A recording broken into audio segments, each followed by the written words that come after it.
ਬਹੁਤ ਸਪਾਂਸਰ ਨੇ ਹੋਰਾਂ ਦੂਰ ਦਾ ਤੇ ਵੈਨਕੂਵਰ ਤੋਂ ਜ਼ਿਆਦਾ ਵਧੀਆ ਸਟਾਰਟ ਮੈਨੂੰ ਲੱਗਦਾ ਕੋਈ ਹੋ ਨਹੀਂ ਸੀ ਸਕਦਾ। ਇਸ ਕਰਕੇ ਅਸੀਂ ਵੈਨਕੂਵਰ ਦਾ ਜਿਹੜਾ ਵੈਨਿਊ ਹੈ ਪਹਿਲਾਂ ਬੁੱਕ ਕੀਤਾ ਸਪੈਸ਼ਲੀ ਇੱਥੇ ਪਰਫਾਰਮ ਕਰਨ ਲਈ। ਤੇ ਜੇ ਹੁਣ ਹੋਰਾਂ ਨੂੰ ਪੂਰੇ ਗੋਲੀ ਚ ਜਾਊਗਾ ਤਾਂ ਵੈਨਕੂਵਰ ਤੋਂ ਸਟਾਰਟ ਹੋਵੇਗਾ। ਹਾਲਾਂਕਿ ਸਾਨੂੰ ਸ਼ੁੱਕਰਵਾਰ ਸ਼ਨੀਵਾਰ ਐਤਵਾਰ ਨੂੰ ਤੁਸੀਂ ਸਾਨੂੰ ਦਿੱਤਾ ਨਹੀਂ, ਉਹਨਾਂ ਨੇ ਵੀਰਵਾਰ ਨੂੰ ਦਿੱਤਾ। ਮੈਂ ਕਿਹਾ ਕੋਈ ਗੱਲ ਨਹੀਂ, ਸਾਡੇ ਵਾਲੇ ਵੀਰਵਾਰ ਨੂੰ ਸੋਲਡ ਆਊਟ ਕਰਨਗੇ। Thank you so much. ਵੀਰਵਾਰ ਬੰਦਾ ਪਰਹੇਜ਼ ਕਰਦਾ। So let's forget that shit and ਅੱਜ ਆਪਾਂ ਪਾਰਟੀ ਦੇ ਲਈ ਰੱਖ ਦਿਓ। ਅੱਜ ਆਪਾਂ ਪਾਰਟੀ ਕਰਦੇ ਲਈ ਅੱਜ ਸਾਰਾ ਕੁਝ ਭੁੱਲ ਕੇ let's do a party. Yeah man. Get coffee, stay pretty, handle your business, enjoy life, stay sexy, and the hitters.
ਜਦੋਂ ਦੇਖੇ ਜੱਟਾਂ ਦੇ ਸੁਭਾਅ ਫਿਰੇ ਤੇਰੇ ਲਾਭ ਸ਼ਾਨ ਸਾਰੇ ਹੋ ਜਾਣੇ ਆਪੇ ਇੱਥੇ ਜੱਟ ਕਾਈ ਨਹੀਂ ਪਤਾ ਸੋਚੇ ਤੈਨੂੰ ਤੇਰੀ ਆ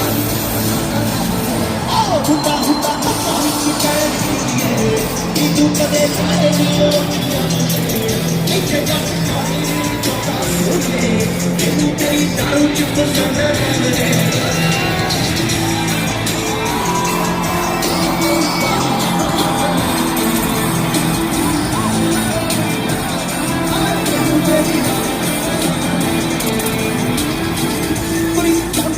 बाज मार के सद लिया समझी सकती ने उन्हें अपना नाम कट लिया मैं कहती और कि कदे मिलो सी साइड कदे जटते किथे की तू समझेगी जट्टा दे टरे इथे जट पानी नहीं मोना सोए तेनू तेरी बुंदा बुंदा धुप्पा विच टैग सुनिए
ਉੱਚੀਆਂ ਠੰਡਾ ਬਹਿ ਗਿਆ ਥੋੜਾ ਜਿਹਾ ਹੱਸਲਿਆ ਨੀ ਇੱਥੇ ਸਾਡਾ ਵਾਲਾ ਜੀ ਨਹੀਂ ਹੱਸਲਿਆ ਨੀ ਗੀਤ ਤੇਰੀ ਤੋੜ ਸੁਣਿਆ ਰਾਜ ਨੇ ਚੱਲਿਆ ਨੀ ਯਾਰ ਦੀ ਚੱਕੂ ਸਿਰ ਤੋਂ ਚੜਦਾ ਜਿਵੇਂ ਪਾਰਾ ਨੀ ਗੀਤ ਦੀ ਹੁਣ ਤੋਂ ਜੱਟ ਨੇ ਮਾਇਆ ਨੀ ਗੀਤ ਦੀ ਹੁਣ ਤੋਂ ਜੱਟ ਨੇ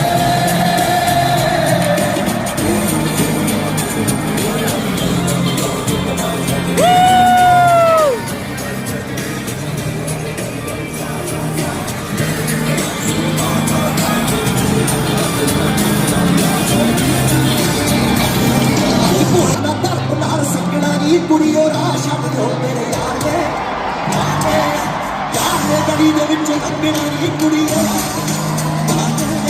ਯਾਰ ਨੇ ਗਲੀ ਦੇ ਵਿੱਚ ਲੰਘਣਾ ਨੀ ਕੁੜੀਓ ਰਾਹ ਛੱਡ ਦੋ ਮੇਰੇ ਯਾਰ ਨੇ ਗਲੀ ਦੇ ਵਿੱਚ ਲੰਘਣਾ ਨੀ ਕੁੜੀਓ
ਤੁਸੀਂ ਮੇਰੇ ਸ਼ੋਅ ਤੇ ਆਏ ਮੈਂ ਉਹਨੇ ਲਾਇਕ ਨਹੀਂ ਪਰ ਤੁਹਾਡੇ ਬੱਚੇ ਤੁਹਾਨੂੰ ਲੈ ਕੇ ਆਏ ਥੈਂਕ ਯੂ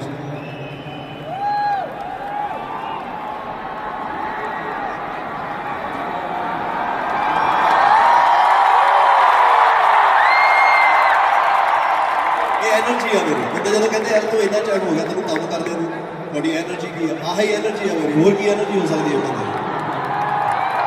ਮੈਂ ਇਹਨਾਂ ਲਈ ਕੁਛ ਨਹੀਂ ਕੀਤਾ ਮੈਂ ਇਹਨਾਂ ਨੂੰ ਕਦੇ ਲਾਈਫ 'ਚ ਮਿਲਿਆ ਨਹੀਂ ਪਰ ਮੇਰੇ ਸ਼ੋਅ ਤੇ ਆਏ ਆਪਣਾ ਟਾਈਮ ਕੱਢ ਕੇ ਮੇਰੇ ਲਈ ਬਹੁਤ ਵੱਡੀ ਗੱਲ ਮੇਰੀ ਇਹੀ ਇੱਜ਼ਤ ਹੈ ਥੈਂਕ ਯੂ ਸੋ ਮਚ ਮਾਤਾ ਜੀ ਮੇਰੀ ਇਹੀ એનર્ਜੀ ਹੈ ਜਿਹੜੀ ਮੈਨੂੰ ਅੱਜ ਤੱਕ ਇੱਕ ਅਸੀਂ ਗਾਣਾ ਕੀਤਾ ਪਿੱਛੇ ਜੇ ਡੀਲਰ ਅੱਜ ਤੁਸੀਂ ਟੀਸਟਾ ਪਾ ਕੇ ਆਏ ਕਿਆ ਬਾਤ ਹੈ ਤੇ ਕਈ ਮੈਨੂੰ ਮੈਸੇਜ ਆਏ ਕਹਿੰਦੇ ਪੁਰਾਣਾ ਦਿਲਜੀਤ ਵਾਪਸ ਆ ਗਿਆ ਮੈਂ ਫਿਰ ਮੈਨੂੰ ਬਾਅਦ ਚ ਕਿਸੇ ਨੇ ਮੈਸੇਜ ਕੀਤਾ ਕਿ 2009 ਤੱਕ ਤੁਸੀਂ ਇਦਾਂ ਦੇ ਗਾਣੇ ਗਾਏ ਸੀ ਮੈਂ ਤਾਂ 2002 ਤੋਂ ਸ਼ੁਰੂ ਹੋਇਆ ਸੋ ਪੁਰਾਣੇ ਦਿਲਜੀਤ ਵੀ ਕਈ ਨੇ ਕਈ ਡੈਕੇਡ ਲੱਗ ਗਏ ਜਿਹੜੇ ਪੁਰਾਣੇ ਕਿਸੇ ਲਈ ਕੋਈ ਪੁਰਾਣਾ ਦਿਲਜੀਤ ਹੈ ਕਿਸੇ ਲਈ ਕੋਈ ਪੁਰਾਣਾ ਦਿਲਜੀਤ ਹੈ ਤੇ ਮੈਂ ਇਹ ਮੈਨੂੰ ਫਿਗਰ ਆਊਟ ਕਰਨ ਨੂੰ ਟਾਈਮ ਲੱਗਾ ਕਿ ਪੁਰਾਣਾ ਦਿਲਜੀਤ ਕਿਹੜਾ ਹਰੇਕ ਲਈ ਆਪਣਾ ਆਪਣਾ ਪੁਰਾਣਾ ਦਿਲਜੀਤ ਹੈ ਮੈਨੂੰ ਕੰਮ ਕਰਦਾ ਨੂੰ ਟਾਈਮ ਚੰਗਾ ਹੋ ਗਿਆ ਪਰ ਥੈਂਕ ਯੂ ਸੋ ਮਚ ਤੁਸੀਂ ਪਿਆਰ ਦੇ ਰਹੇ ਹੋ ਔਰ ਅੱਜ ਵੀ ਇਸ ਤਦਾਦ 'ਚ ਦੇਖਣ ਆ ਰਹੇ ਹੋ ਥੈਂਕ ਯੂ ਸੋ ਮਚ ਇਹ ਵੱਡੇ ਵੈਨਿਊ ਅਸੀਂ ਬਾਹਰੋਂ ਦੇਖੇ ਸੀ ਅੰਦਰ ਕਿੱਥੇ ਆਏ ਸੀ ਅਸੀਂ ਜਦੋਂ ਕੈਨੇਡਾ ਪਹਿਲੀ ਵਾਰੀ ਆਏ ਸੀ ਇੱਥੋਂ ਜਦੋਂ ਪਹਿਲੀ ਵਾਰੀ ਕੋਈ ਜਦੋਂ ਆਉਂਦਾ ਤੁਹਾਨੂੰ ਇੱਥੇ ਲੈ ਕੇ ਆਉਂਦਾ ਨਾ ਵੈਨਕੂਵਰ ਦਿਖਾਉਣ ਦੇ ਲਈ ਡਾਊਨਟਾਊਨ ਤੇ ਉਦੋਂ ਆ ਦੂਰੋਂ ਬਾਹਰੋਂ ਦੇਖਦੇ ਸੀ ਵੀ ਇੱਥੇ ਗੋਰੇ ਸ਼ੋਅ ਕਰਦੇ ਹੁੰਦੇ ਉਦੋਂ ਸੋਚਿਆ ਸੀ ਪਹਿਲੀ ਵਾਰੀ ਮੈਂ ਕਿਹਾ ਯਾਰ ਗੋਰੇ ਕਰਦੇ ਹੁੰਦੇ ਅਸੀਂ ਵੀ ਕਰਾਂਗੇ so thank you so much ਤੁਹਾਡਾ ਤੁਸੀਂ ਇਹ 2 ਵਾਰ ਸੋਲਡ ਆਊਟ ਕੀਤਾ ਇਹ stadium thank you so much ਬਹੁਤ ਬਹੁਤ ਸ਼ੁਕਰੀਆ ਮਾਰੇ ਤੁਹਾਨੂੰ ਚੜ੍ਹਦੀ ਕਲਾ ਦਿੱਤੀ ਯਾ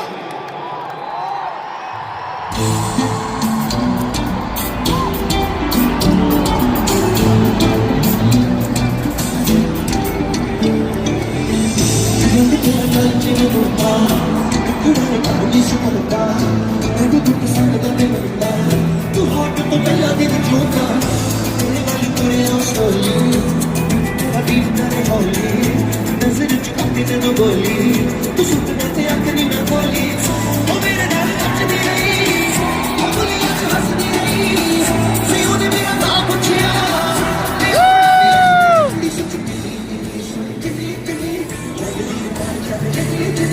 Just need the rest of the minute. चढ़ी चढ़ी बॉटल चली लगी ओ करी करी बोल ना जाए मैं वरी वरी वरी वरी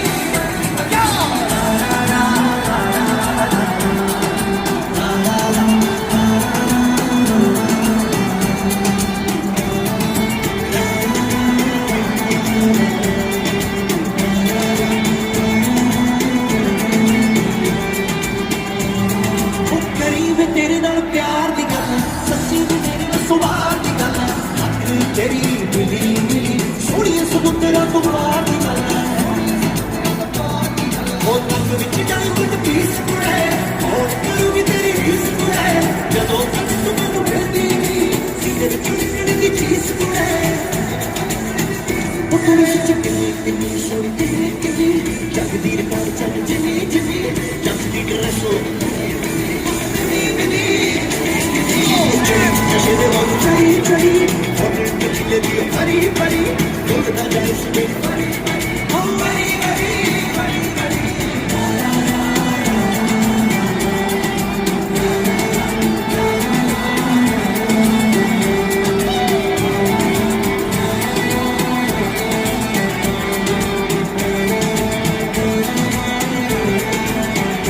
तेरा बिच मेहंदी है मेहंदी मेहंदी मैनू बाबू चाहती ते मुड़ के नहीं लेंदी हसते दुकान की समय ओ कुड़ियां बुलंद नहीं ओ कुड़ियां बुलंद नहीं नक विच टोका नु बनदा लगी दिल कट के तू समझा राज मुख लगदी परी सोने तो खड़ी रंग चढ़िया नाल के चोका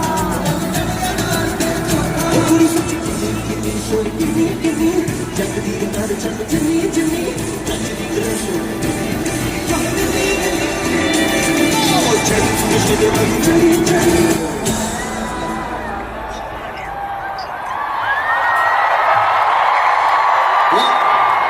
स्टेडियम का साडा पहला शो है औरा टूर का ये पहली वीडियो है इस रा ते साल की जो लास्ट बड़ा होगा जाके उदों भी ये शूट करांगे so this the first video of this year sorry अगे मेरी अंग्रेजी निकल रही है तो so sorry I have interview with Jimmy Fallon next week so that's why I have to if I say something wrong don't hesitate to correct me वैसे मैं उन्हें कहना पंजाबी बोल पंजाबी पर फिर भी have to learn a little bit English right yeah so this is the first video साडी रा so 1 2 3 go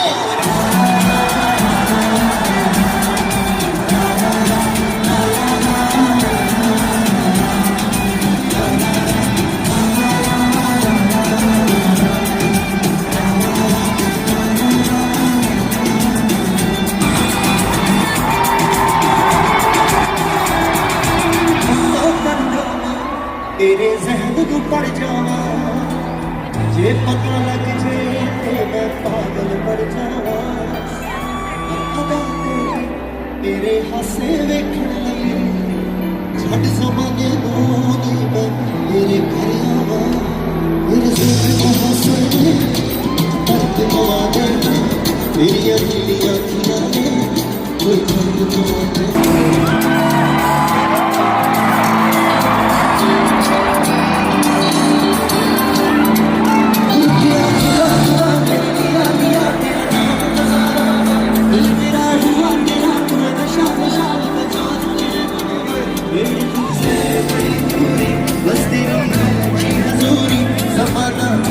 समझेगा दिल गवाना क्यों जरूरी तेरा मुखड़ा देख दे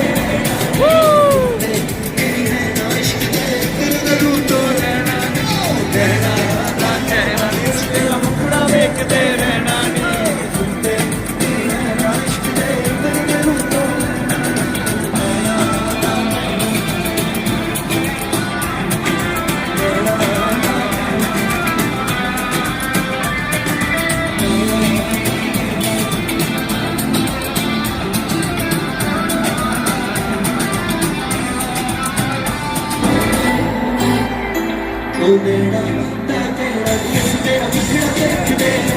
दे तेरी है ना इश्क दे तेरे दिल तो तेरा मुखड़ा देख दे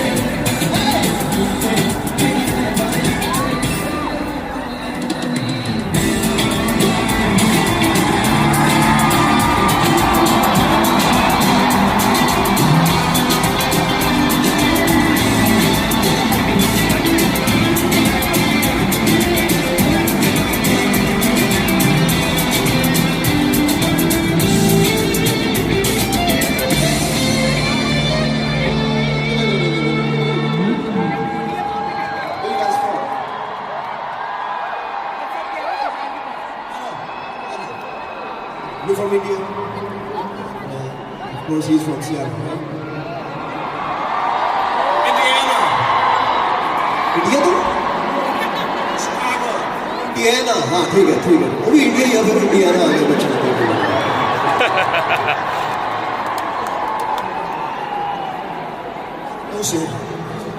सो मच आप हमारे शो पे आए. आप दोनों की जोड़ी बहुत अच्छी है, इनकी पग बहुत अच्छी है. Thank you so much. मैं ये कहना चाहता हूँ कि जब उसी कहता था पंजाबी आ गए हो तो हम सबको साथ में लेके चलते हैं. वो एक सिंबॉलिक है पंजाबी आ गया हो, पर मुझे पता है मेरे शो में पंजाबी का होते बाकी लोग भी होता. सो जो मैं कहता पंजाबी आ गया होता मतलब ਅਸੀਂ ਸਾਰਾ ਨੂੰ ਬਾਹਰ ਚਲਾਉਣ ਵਾਲੀ ਗੱਲ ਹੈ, ਆਪਣੇ ਉੱਪਰ ਚਲਾਉਣ ਦੀ ਗੱਲ. Thank you so much man. You guys looking so good. You guys looking amazing. Okay, that's it. Thank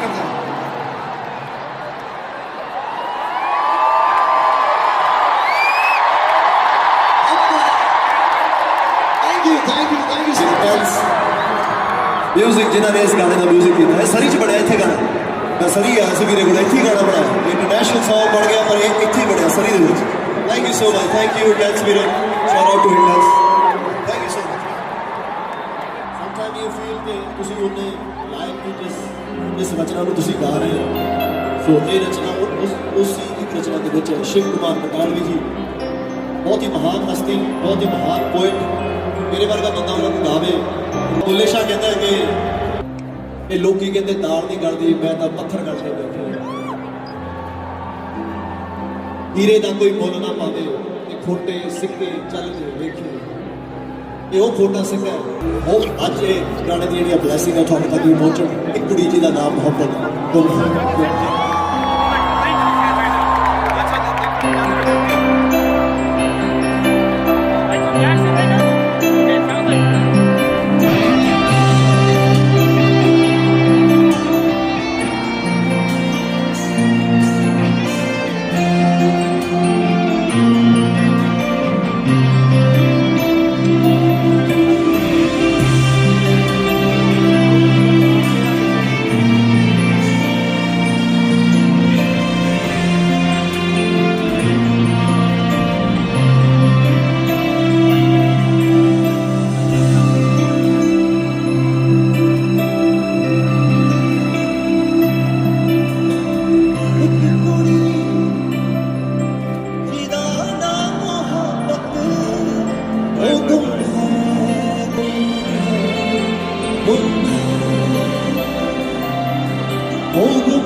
हमारी आवाज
मेरी कुफर करे आंखें ना खड़े मोनी संग बार बार मौज तो पड़े काना करते मेरे करे दिल कपले टैटू तेरे लग तक कर दी सुने संपड़ी की तोड़ मेरी छाड़ दिया लो अंदर लग करे इतना सुनो मेरे कुफर की करे मुझे तो सुखी करे इतना कुफर की करे रख ना करो मेरे कुफर करे मेरे कुफर करे मेरे कुफर करे मेरे कुफर करे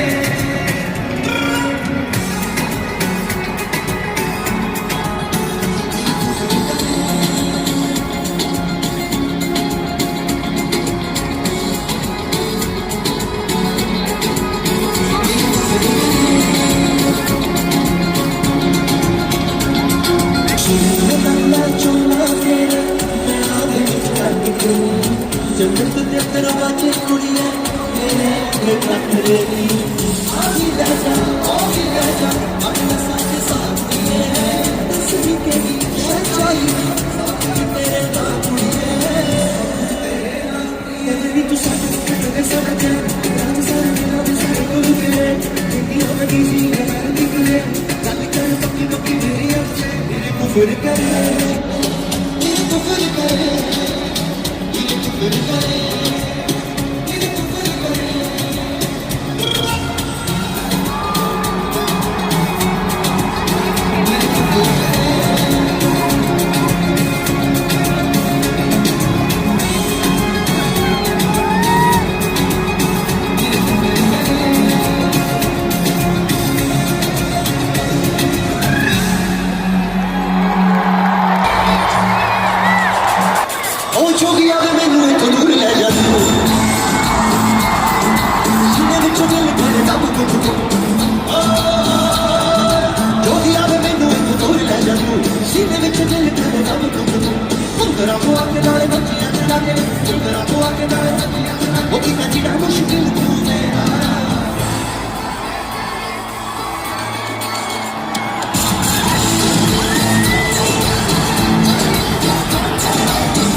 बता तू क्या है तेरे सीने में चुना मिला है तेरा साथ माने में चले मुझे तू अपनी की ओर मुझे मेरा देख सामने तेरे बता तू क्या है तेरे सीने में चुना मिला है तेरा साथ माने में चले मुझे तू अपनी की ओर मुझे मेरा देख सामने तेरे ये दिल तू दे दे अपने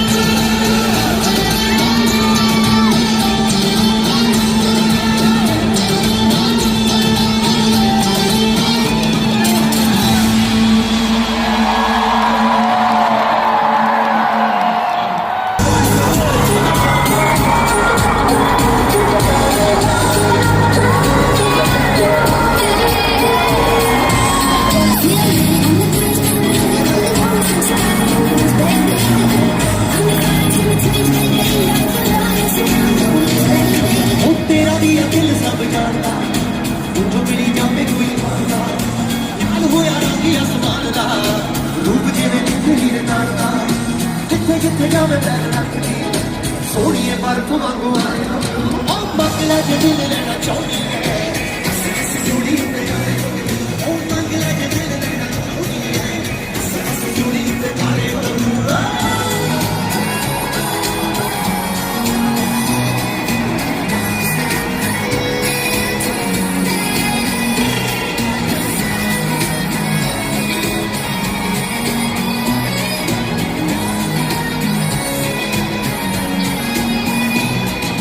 बीच उत्ते हत्थां विच वाई होवे दोवें पासे बुराई रूप तेरा कुप जिंदा फर गया दाते अपना से परेशानी बाजरे दी हो जा डुब जानिए अखरे तो साजा सारे गबरू मंगला जे दिल लेना चाहिए हस हस जुड़ी ते आए मंगला जे दिल लेना चाहिए हस हस जुड़ी ते जाए गबरू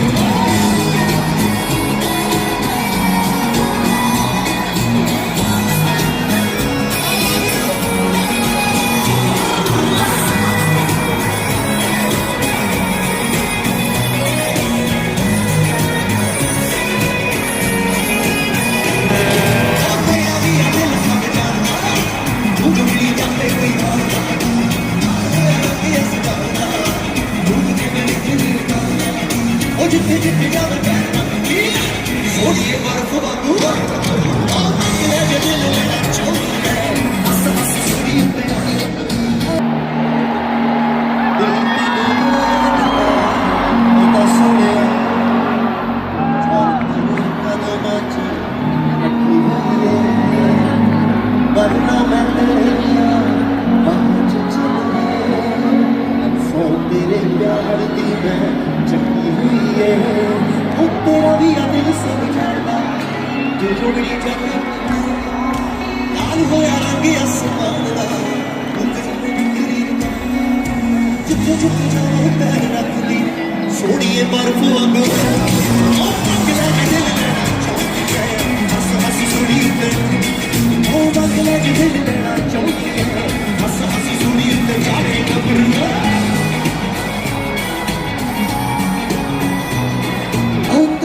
दिल से जाना जो मिली जावे कोई खाना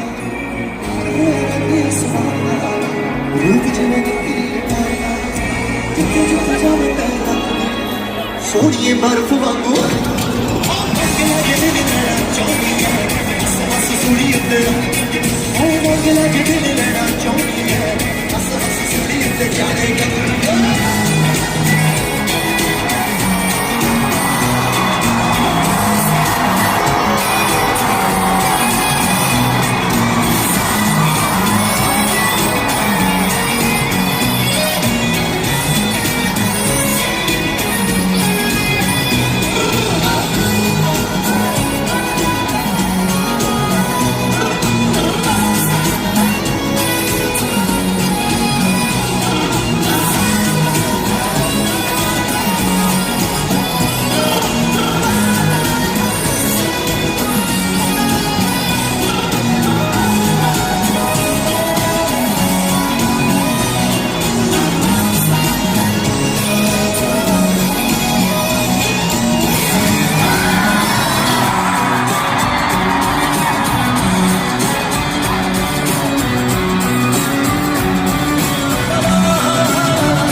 ताकी ताकी सुनने वाली है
जज भी सुनाओ फैसला नहीं राज वाला भी निकला के केस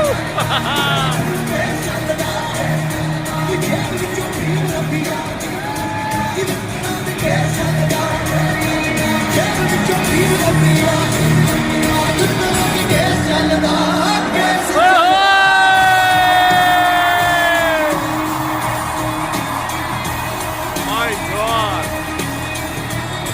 My God, भाई.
ब्यूटी, क्या बात है, क्या टॉर है। Thank you so much. ਇਹ ਸ਼ਾਇਦ ਇਸੇ ਮੁੰਡੇ ਕਰਕੇ ਇੱਥੋਂ ਸ਼ੋਅ ਸਟਾਰਟ ਹੁੰਦਾ। ਇਹ ਸਾਡੀ ਵੀਡੀਓਜ਼ ਵੀ ਸੀ, ਇਹਨੇ ਲਾਸਟ ਈਅਰ ਇਹ ਸਾਡੇ ਸ਼ੋਅ ਤੇ ਵੀ ਆਇਆ ਸੀ ਤੇ ਇਸ ਵਾਰ ਵੀ ਸ਼ੋਅ ਤੇ ਤੁਸੀਂ ਹੋਣਾ, ਮੈਨੂੰ ਪਤਾ ਨਹੀਂ ਸੀ। But thank you so much, ਬਹੁਤ ਬਹੁਤ ਸ਼ੁਕਰੀਆ। ਆਈ ਹੋਪ ਤੁਹਾਨੂੰ ਟਿਕਟਾਂ ਫਿਰ ਇਹਨੇ ਫ੍ਰੀ ਦਿੱਤੀਆਂ ਹੁਣ, ਕਿਉਂਕਿ ਤੁਸੀਂ ਸਾਡੀ ਵੀਡੀਓਜ਼ ਵੀ ਕੰਮ ਕੀਤਾ, ਤੇ ਨਹੀਂ ਦਿੱਤੀਆਂ ਤਾਂ ਆਪਣੇ ਪੈਸੇ ਲੈ ਲਓ ਵਾਪਸ।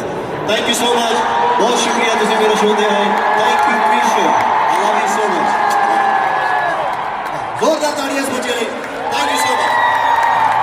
तू मुझे कबूल, मैं तुझे कबूल, तू मुझे कबूल, मैं तुझे कबूल। ओ इस बात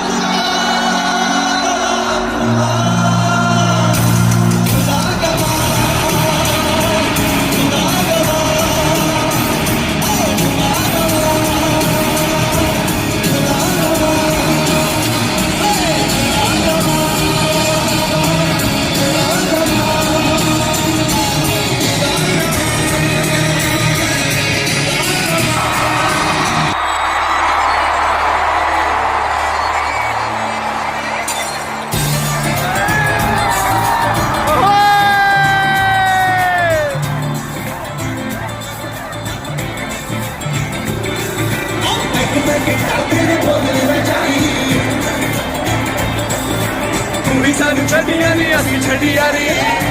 ਓਏ ਪੈਕ ਪੈਕ ਕਰਦੇ ਮੈਂ ਬੋਤਲਾਂ ਤੇ ਚੜੀ, ਕੁੜੀ ਮੈਨੂੰ ਛੱਡਿਆ ਨਹੀਂ। ਇਹ ਵਿੱਚ ਮੱਟ ਕੇ ਮੈਂ ਜ਼ਿੰਦਾ ਖਾਇਆ ਨੀ ਤੇਰਾ ਸਾਰਾ ਗੁੱਸਾ। ਪੱਟਦਾਰਾ ਦੇ ਕੇ ਇੱਕ ਬੈਠੇ ਨਾਲ ਆਉਂਦੇ ਆਪਣੀ ਦੇ ਪੱਟਦਾਰਾ ਦੇ ਕੇ ਇੱਕ ਬੈਠੇ ਨਾਲ ਆਉਂਦੇ ਤੇਰਾ ਸਾਰਾ ਗੁੱਸਾ। ਪੱਟਦਾਰਾ ਦੇ ਕੇ ਇੱਕ ਬੈਠੇ ਨਾਲ ਆਉਂਦੇ ਤੇਰਾ ਸਾਰਾ ਗੁੱਸਾ।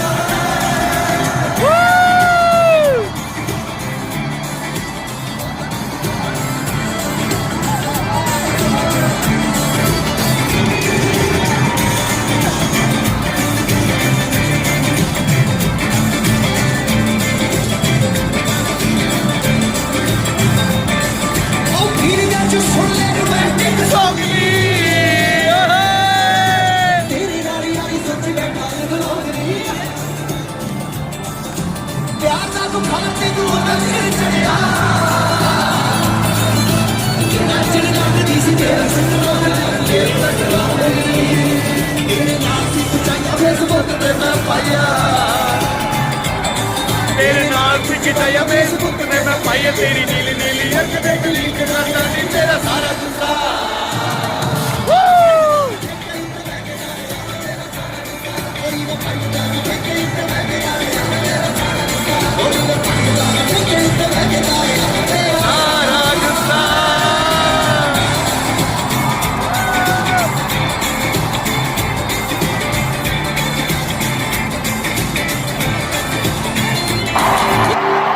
ਤੁਹਾਡੇ ਫੇਸ ਤਾਂ ਮੈਨੂੰ ਨਹੀਂ ਦਿਖਦੇ, ਪਰ ਜਿਹੜੀਆਂ ਲਾਈਟਾਂ ਇਹ ਦਿਖ ਰਹੀਆਂ। I hope you guys enjoy. Thank you so much. ਕਿਆ ਮਜ਼ਾ, ਤਾਰੇ ਲੱਗ ਰਹੇ ਆ ਤੁਸੀਂ ਸਾਡੇ ਸਾਰੇ। Thank you so much. ਤੁਸੀਂ ਜਿੱਥੋਂ ਵੀ ਆਏ ਆ, ਜਿਹੜੀ ਵੀ ਜਗ੍ਹਾ ਤੋਂ ਆਏ ਆ, ਜਿਹੜੇ ਵੀ ਮਜ਼ਹਬ ਤੋਂ ਜਿਹਨੂੰ ਤੁਸੀਂ ਬਿਲੋਂਗ ਕਰਦੇ ਆ, ਸਾਡੇ ਸਾਰਿਆਂ ਵੱਲੋਂ ਤੁਹਾਨੂੰ ਸਵਾਗਤ ਹੈ। ਜੇ ਕੋਈ ਨੌਨ ਪੰਜਾਬੀ ਵੀ ਆਏ ਹੋਏ ਆ, ਉਹਨਾਂ ਨੂੰ ਪੰਜਾਬੀਆਂ ਵੱਲੋਂ ਸਵਾਗਤ ਹੈ।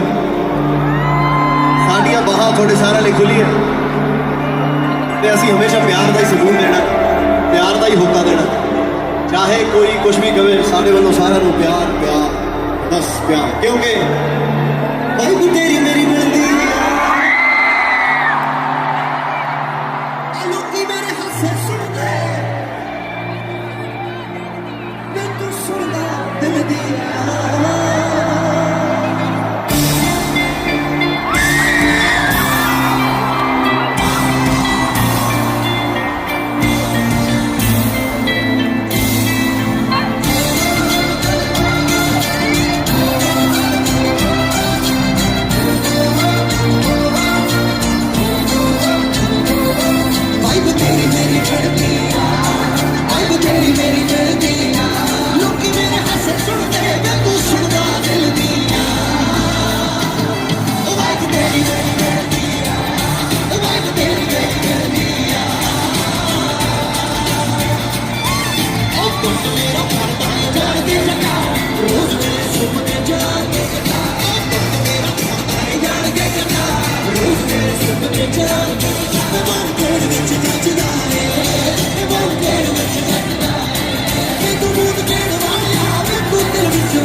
ਉਹ ਜੈਕਟ ਵਾਲੇ ਭਾਜੀ ਸੌਰੀ ਯਾਰ, ਉਹ ਬੱਚੀ ਨੇ ਮੰਗਿਆ, ਹੁਣ ਮੇਰੇ ਤੋਂ ਰਿਹਾ ਨਹੀਂ ਗਿਆ, ਹੁਣ ਮੈਨੂੰ ਦੇਣੀ ਵੀ ਪਈ।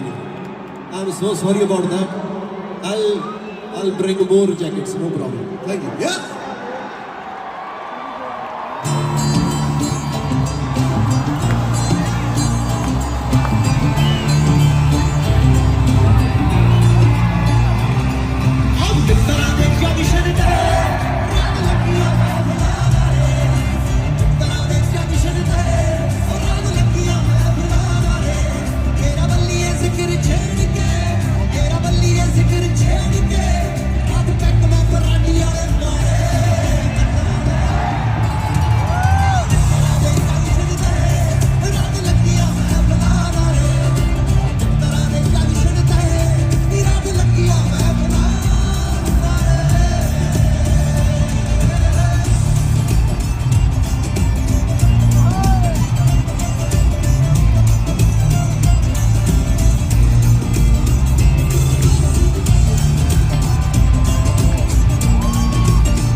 Shout out to Jati Datta. Shout out to Big Boss Sarjeet Nath साहब जितने भी बैठे हैं। ये गाना डेडिकेटेड to Sarjeet Nath साहब, उनकी फैमिली के लिए। और कि मैं तोड़ दूंगा तेरा मेरा प्यारी, पूरे जग खान को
ਉਹਦੀ ਲੈਣ ਬੁੱਝ ਗਈ। ਮੈਂ ਤੇਰੇ ਨਾਲ ਨੱਚਣਾ ਚਾਹੁੰਦਾ ਹਾਂ। ਅੱਛਾ ਠੀਕ ਹੈ, ਕੋਈ ਨਹੀਂ, ਆਪਾਂ ਨੱਚੀ ਜਾਵੇ। ਉਹ ਸਾਰੇ ਨੱਚਣਾ ਚਾਹੁੰਦੇ ਹੋ ਜਿਹੜੇ ਜਿਹਨੇ ਬੈਠੇ। Very good, very good. ਦੇਖੋ ਮੇਰਾ ਦਿਲ ਨੱਚ ਰਿਹਾ ਤੁਹਾਡੇ ਨਾਲ, ਤੁਸੀਂ ਜਿੱਥੇ ਜਿੱਥੇ ਖੜੇ ਆ। ਆ ਛੋਟੀ ਬੱਚੀ ਨੂੰ ਬਹੁਤ ਪਿਆਰ ਆਇਆ। ਆ ਪੁੱਤ, ਆਈ ਲਵ ਯੂ ਪੁੱਤ। ਕੋਈ ਨਹੀਂ, ਕੋਈ ਨਹੀਂ, ਆਈ ਲਵ ਯੂ। ਹੋ ਸਕਦਾ ਹੈ ਆਵਾਜ਼ ਜ਼ਿਆਦਾ ਲੱਗਦੀ ਹੋਵੇ ਤੇ ਕੰਨਾਂ 'ਚ ਹੈਡਫੋਨ ਲਾ ਦੇਣਾ ਹੈ ਜੀ। ਇਹਨੇ ਉੱਪਰ ਜਾਣਾ, ਤਾਰ ਹੁੰਦੀ ਹੈ ਨਹੀਂ। ਅੱਛੀ ਅਕਸਰ ਨਿਆਣੇ ਮੇਰੇ ਕੋਲ ਆ ਕੇ ਰੋ ਕਹਿੰਦੇ ਆ ਜਾ ਪੁੱਤ, ਆ ਜਾ, ਆ ਜਾ।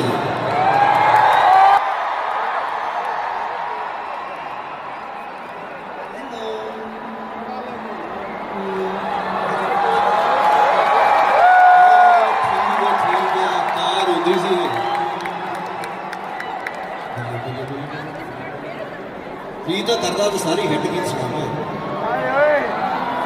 तुहानूं किहड़ा गाना सुनावां तुहानूं पंजाबी आउंदी है तुहाडा की नाम है तुहाडा नाम की है तुहाडा नाम की है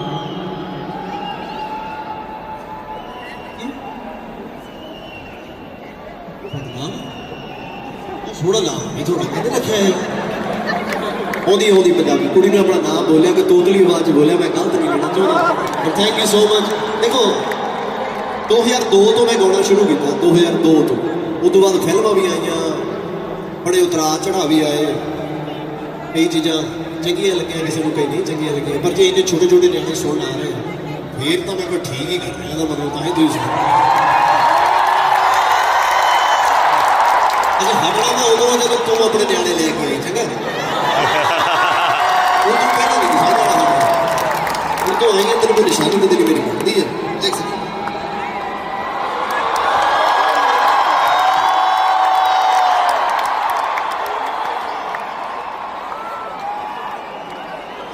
ਤੁਸੀਂ ਆਏ ਬਹੁਤ ਬਹੁਤ ਸ਼ੁਕਰੀਆ ਤੁਹਾਡਾ ਸੋਹਣੇ ਗੀਤ ਗਾਏ ਬਹੁਤ ਅੱਛਾ ਵੈਰੀ ਗੁੱਡ ਥੈਂਕ ਯੂ ਜ਼ੋਰਦਾਰ ਤਾੜੀਆਂ ਇਸ ਬੱਚੇ ਦੇ ਨਾਂ ਦੀਆਂ ਇਹ ਸਾਡਾ ਉਹਨਾਂ ਦਾ ਭਵਿੱਖ ਹੈ ਜਦੋਂ ਅਸੀਂ ਨਿੱਕੇ ਸੀ ਉਦੋਂ ਇਹਨਾਂ ਵੈਲਿਊ 'ਚ ਅਸੀਂ ਆ ਨਹੀਂ ਸੀ ਸਕਦੇ ਕਿਉਂਕਿ ਨਾ ਤਾਂ ਸਾਨੂੰ ਗੋਰਿਆਂ ਦਾ ਸਮਝ ਆਉਂਦਾ ਸੀ ਤੇ ਨਾ ਸਾਨੂੰ ਕੋਈ ਟੈਕਟ ਲੈ ਕੇ ਦੇਣ ਵਾਲਾ ਸੀ ਤੇ ਨਾ ਕੋਈ ਸਾਡਾ ਬੰਦਾ ਇੱਥੇ ਗਾਉਣ ਵਾਲਾ ਸੀ ਥੈਂਕ ਯੂ ਸੋ ਮਚ ਤੁਹਾਡੇ ਕਰਕੇ ਹੋਇਆ ਇਹ ਨਹੀਂ ਕਹਿ ਰਿਹਾ ਵੀ ਸਾਡੇ ਮੇਰੇ ਕਰਕੇ ਹੋਇਆ ਇਹ ਤੁਹਾਡੇ ਕਰਕੇ ਹੋਇਆ ਤੁਸੀਂ ਹੱਲਾਸ਼ੇਰੀ ਦਿੱਤੀ ਹੈ ਪੰਜਾਬੀਆਂ ਨੇ ਤਾਂ ਜਿਹੜੇ ਸਟੇਡੀਅਮ ਪਰ ਥੈਂਕ ਯੂ ਸੋ ਮਚ मेरे को बहुत प्यार गाती फाती माफ बहुत बहुत शुक्रिया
इश्क मिटाए हाय हाय निभाए मेरा इश्क मिटाए हाय हाय इश्क मिटाए हाय हाय निभाए मेरा इश्क बनाए हाय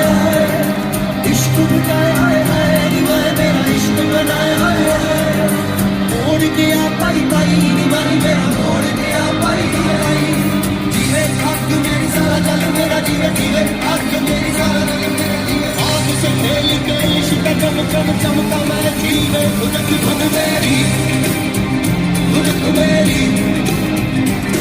मेरी आगे दुनिया का रंग सारा बिका अपने से मैं टिका दस क्यों करा पक्कियां बिना अपने पैरों में मुझे बता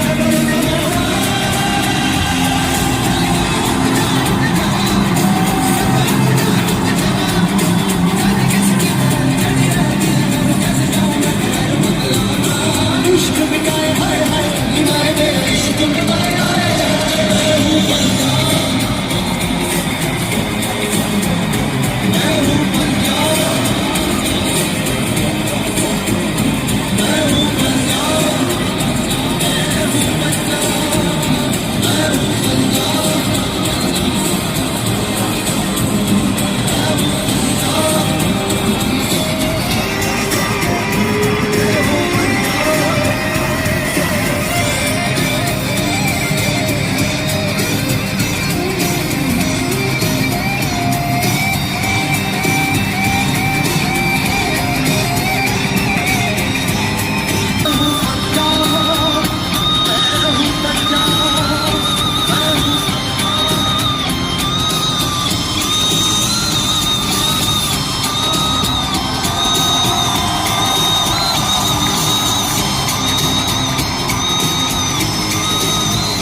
What a show. What a show.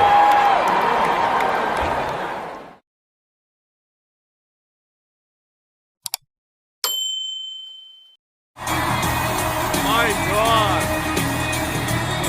My God, my.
ਕਿ ਸ਼ਾਇਦ ਇਸੇ ਮੁੰਡੇ ਕਰਕੇ ਇੱਥੋਂ ਸ਼ੋਅ ਸਟਾਰਟ ਹੁੰਦਾ। ਇਹ ਸਾਡੀ ਵੀਡੀਓਜ਼ ਵੀ ਸੀ, ਇਹਨੇ ਲਾਸਟ ਈਅਰ ਇਹ ਸਾਡੇ ਸ਼ੋਅ ਤੇ ਵੀ ਆਇਆ ਸੀ ਤੇ ਇਸ ਵਾਰ ਵੀ ਸ਼ੋਅ ਤੇ ਤੁਸੀਂ ਹੋਣਾ, ਮੈਨੂੰ ਪਤਾ ਨਹੀਂ ਸੀ। But thank you so much, ਬਹੁਤ ਬਹੁਤ ਸ਼ੁਕਰੀਆ। ਆਈ ਹੋਪ ਤੁਹਾਨੂੰ ਟਿਕਟਾਂ ਫਿਰ ਇਹਨੇ ਫ੍ਰੀ ਦਿੱਤੀਆਂ ਹੁਣ, ਕਿਉਂਕਿ ਤੁਸੀਂ ਸਾਡੀ ਵੀਡੀਓ 'ਚ ਵੀ ਕੰਮ ਕੀਤਾ, ਤੇ ਨਹੀਂ ਦਿੱਤੀਆਂ ਤਾਂ ਆਪਣੇ ਪੈਸੇ ਲੈ ਲਓ ਵਾਪਸ। ਥੈਂਕ ਯੂ ਸੋ ਮਚ, ਬਹੁਤ ਸ਼ੁਕਰੀਆ ਤੁਸੀਂ ਮੇਰੇ ਸ਼ੋਅ ਤੇ ਆਏ। Thank you Krish, I love you so much. जोरदार तालियां इस बच्चे लिए। Thank you so much. तू मुझे कबूल, मैं तुझे कबूल, तू मुझे कबूल, मैं तुझे कबूल। ओ इस बात का खुदा गवाह, खुदा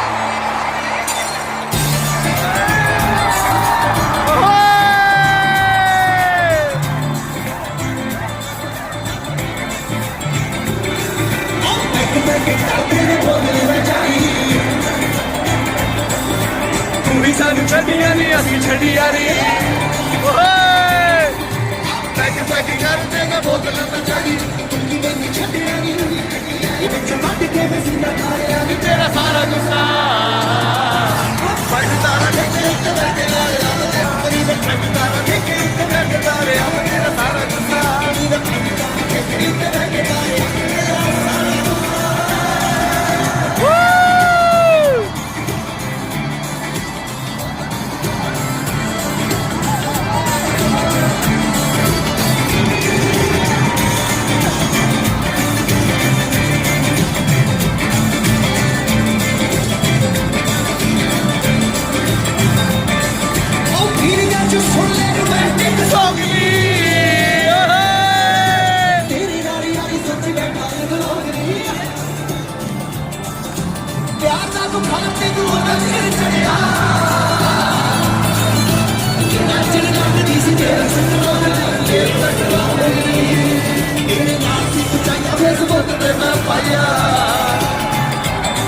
तेरे नाल खिंचाया फेसबुक ने मैं पाई तेरी नीली नीली अख दे गली करना नी तेरा सारा गुस्सा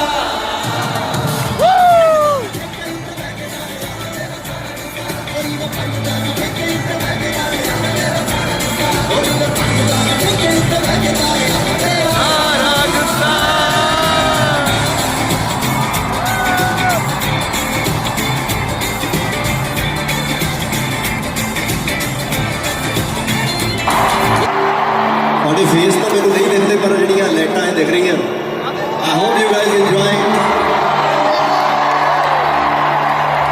ਥੈਂਕ ਯੂ ਸੋ ਮਚ। ਕਿਆ ਮਤਲਬ ਤਾਰੇ ਹੀ ਲੱਗ ਰਹੇ ਆ ਤੁਸੀਂ ਸਾਡੇ ਸਾਰੇ। Thank you so much. ਤੁਸੀਂ ਜਿੱਥੋਂ ਵੀ ਆਏ ਆ, ਜਿਹੜੀ ਵੀ ਜਗ੍ਹਾ ਤੋਂ ਆਏ ਆ, ਜਿਹੜੇ ਵੀ ਮਜ਼ਹਬ ਤੋਂ ਜਿਹਨੂੰ ਤੁਸੀਂ ਬਿਲੋਂਗ ਕਰਦੇ ਆ, ਸਾਡੇ ਸਾਰਿਆਂ ਵੱਲੋਂ ਤੁਹਾਨੂੰ ਸਵਾਗਤ ਹੈ। ਜੇ ਕੋਈ ਨੌਨ ਪੰਜਾਬੀ ਵੀ ਆਏ ਹੋਏ ਆ, ਉਹਨਾਂ ਨੂੰ ਪੰਜਾਬੀਆਂ ਵੱਲੋਂ ਸਵਾਗਤ ਹੈ। ਸਾਡੀਆਂ ਬਾਹਾਂ ਤੁਹਾਡੇ ਸਾਰਿਆਂ ਲਈ ਖੁੱਲੀਆਂ ਤੇ ਅਸੀਂ ਹਮੇਸ਼ਾ ਪਿਆਰ ਦਾ ਹੀ ਸਬੂਤ ਦੇਣਾ, ਪਿਆਰ ਦਾ ਹੀ ਹੋਕਾ ਦੇਣਾ। ਚਾਹੇ ਕੋਈ ਕੁਝ ਵੀ ਕਵੇ, ਸਾਡੇ ਵੱਲੋਂ ਸਾਰਿਆਂ ਨੂੰ ਪਿਆਰ ਪਿਆਰ ਬਸ ਪਿਆਰ। ਕਿਉਂਕਿ ਭਾਈ ਤੇਰੀ ਮੇਰੀ ਬਣਦੀ लोकी मेरे हासे सुनते मैं तू सुनदा दिल दिया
ਉਹ ਜੈਕਟ ਵਾਲੇ ਭਾਜੀ ਸੌਰੀ ਯਾਰ, ਉਹ ਬੱਚੀ ਨੇ ਮੰਗਿਆ, ਹੁਣ ਮੇਰੇ ਤੋਂ ਰਿਹਾ ਨਹੀਂ ਗਿਆ, ਮੈਨੂੰ ਦੇਣੀ ਹੀ ਪਏਗੀ। I am so sorry about that. I'll bring more jackets, no problem. Thank you. Yeah.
Shout out to Jati Dappa.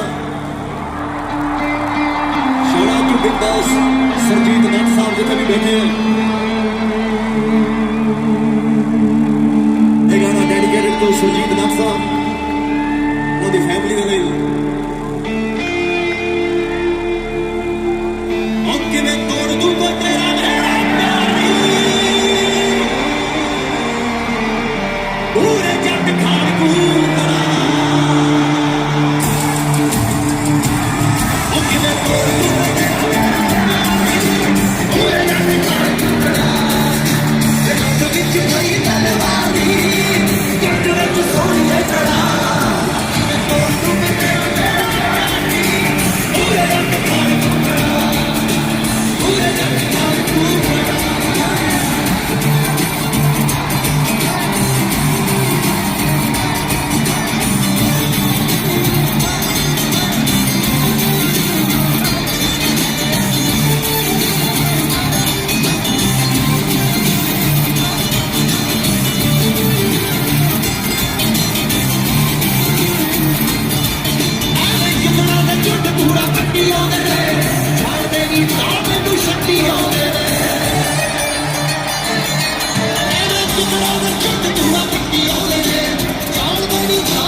ਉਹਦੀ ਲੈਂਡ ਬੁੱਝ ਗਈ। ਮੈਂ ਤੇਰੇ ਨਾਲ ਨੱਚਣਾ ਚਾਹੁੰਦਾ ਹਾਂ। ਅੱਛਾ ਠੀਕ ਹੈ, ਕੋਈ ਨਹੀਂ, ਆਪਾਂ ਨੱਚੀ ਜਾਵੇ। ਉਹ ਸਾਰੇ ਨੱਚਣਾ ਚਾਹੁੰਦੇ ਹੋ ਜਿਹੜੇ ਜਿਹਨੇ ਬੈਠੇ। Very good, very good. ਦੇਖੋ ਮੇਰਾ ਦਿਲ ਨੱਚ ਰਿਹਾ ਤੁਹਾਡੇ ਨਾਲ, ਤੁਸੀਂ ਜਿੱਥੇ ਜਿੱਥੇ ਖੜੇ ਆ। ਆ ਛੋਟੀ ਬੱਚੀ ਨੂੰ ਬਹੁਤ ਪਿਆਰ ਆਇਆ। ਆ ਪੁੱਤ, ਆਈ ਲਵ ਯੂ ਪੁੱਤ। ਕੋਈ ਨਹੀਂ, ਕੋਈ ਨਹੀਂ, ਆਈ ਲਵ ਯੂ। ਹੋ ਸਕਦਾ ਹੈ ਕਿ ਆਵਾਜ਼ ਜ਼ਿਆਦਾ ਲੱਗਦੀ ਹੋਵੇ ਤੇ ਕੰਨਾਂ 'ਚ ਹੈਡਫੋਨ ਲਾ ਦੇਣਾ ਹੈ ਜੀ। ਇਹਨੇ ਉੱਪਰ ਜਾਣਾ, ਤਾਰ ਹੁੰਦੀ ਹੈ ਨਹੀਂ। ਅੱਛੀ ਅਕਸਰ ਨਿਆਣੇ ਮੇਰੇ ਕੋਲ ਆ ਕੇ ਰੋ ਕਹਿੰਦੇ ਆ ਜਾ ਪੁੱਤ, ਆ ਜਾ, ਆ ਜਾ।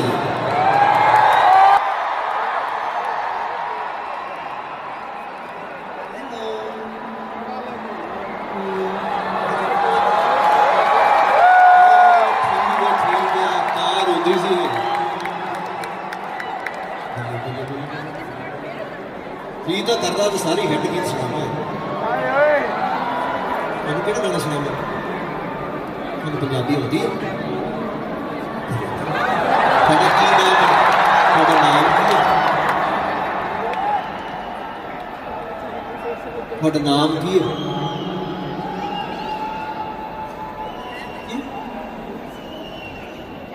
ਤੁਹਾਡਾ ਨਾਮ ਥੋੜਾ ਨਾਮ ਇਹ ਤੁਹਾਡਾ ਕਿਹਨੇ ਰੱਖਿਆ ਹੈ ਉਹਦੀ ਪੰਜਾਬੀ ਕੁੜੀ ਨੇ ਆਪਣਾ ਨਾਮ ਬੋਲਿਆ ਕਿ ਤੋਤਲੀ ਆਵਾਜ਼ 'ਚ ਬੋਲਿਆ ਮੈਂ ਗਲਤ ਨਹੀਂ ਲੈਣਾ ਚਾਹੁੰਦਾ ਪਰ ਥੈਂਕ ਯੂ ਸੋ ਮਚ ਦੇਖੋ 2002 ਤੋਂ ਮੈਂ ਗਾਉਣਾ ਸ਼ੁਰੂ ਕੀਤਾ 2002 ਤੋਂ ਉਸ ਤੋਂ ਬਾਅਦ ਫਿਲਮਾਂ ਵੀ ਆਈਆਂ ਬੜੇ ਉਤਰਾਅ ਚੜ੍ਹਾਅ ਵੀ ਆਏ ਕਈ ਚੀਜ਼ਾਂ ਚੰਗੀਆਂ ਲੱਗੀਆਂ ਕਿਸੇ ਨੂੰ ਕਈ ਨਹੀਂ ਚੰਗੀਆਂ ਲੱਗੀਆਂ ਪਰ ਜੇ ਇਹਦੇ ਛੋਟੇ ਛੋਟੇ ਨਿਆਣੇ ਸੁਣਨ ਆ ਰਹੇ ਫੇਰ ਤਾਂ ਮੈਂ ਕੋਈ ਠੀਕ ਹੀ ਕਰ ਰਿਹਾ ਇਹਦਾ ਮਤਲਬ ਤਾਂ ਹੀ ਤੁਸੀਂ ਸੁਣੋ ਅਜੇ ਹਮਲਾ ਮੈਂ ਉਦੋਂ ਜਦੋਂ ਤੂੰ ਆਪਣੇ ਨਿਆਣੇ ਲੈ ਕੇ ਆਈ ਚੰਗਾ ਉਹ ਤੂੰ ਪਹਿਲਾਂ ਨਹੀਂ ਦਿਖਾਉਂਦਾ ਹੁਣ ਤੋਂ ਆਈਆਂ ਤੈਨੂੰ ਕੋਈ ਨਿਸ਼ਾਨੀ ਤੇ ਤੇਰੀ ਮੇਰੀ ਬਣਦੀ ਹੈ ਦੇਖ ਸਕਦੇ